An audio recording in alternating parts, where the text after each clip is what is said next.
And eels was another thing when you were kids. There used to be thousands and thousands of eels in the river.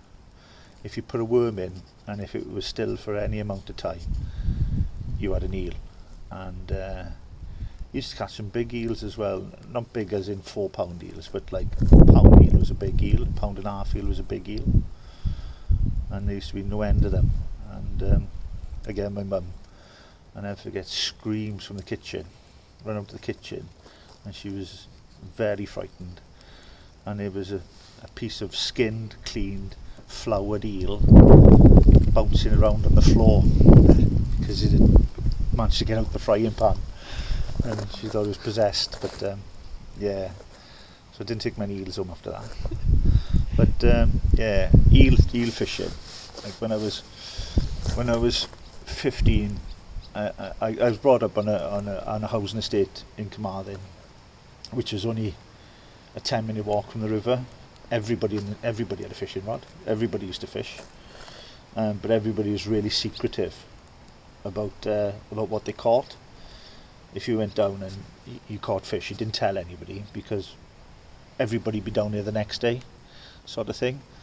And the fish we used to fish for were always like fish that were moving through, or if you had low water, they'd stay there until you had water. The tide would bring them, and they'd sit in the lower pools and glides and runs the sewer, and they'd wait for rain to go on. So if it was like low water and fish had moved in, you kept it as quiet as you could, just so you could have the bounty. If somebody wanted to find them, they had to get out and find them.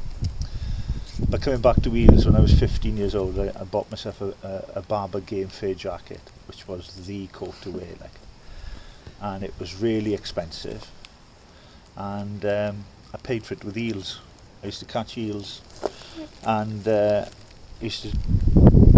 done a knot once where a knot of eels. We used to get like cobbler's cotton, and we'd go and pick lobworms in the night with a torch on the green, which is in the middle of the street, catch lobworms, and then used to thread lobworms on and make a knot of worms, and then used to have like line and then throw it into the pool.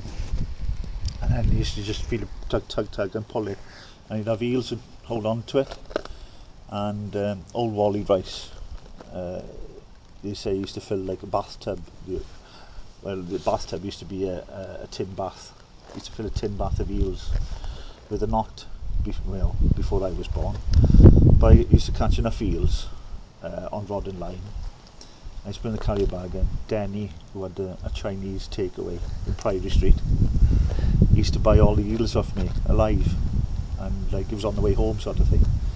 And he used to give me 50p a pound, which was more than I paid for single at the time.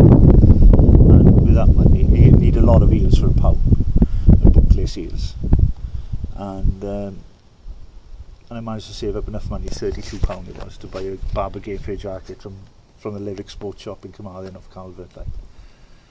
And old Nat Lewis, who lived across the road and a little bit further up, he was a fisherman, and he had a pair of Kingfisher waders, old like studded waders, and they were the best you could get, and they were ripped, and he gave them to me. They were 2 sizes too big, and I took them to ATS, and they'd done a thing called vulcanised them to seal them, and I gave my hand to move some tyres, and they didn't charge me. So there I was with my Kingfisher waders and my Barber Game Fair jacket, and I looked the part anyway. I looked the part.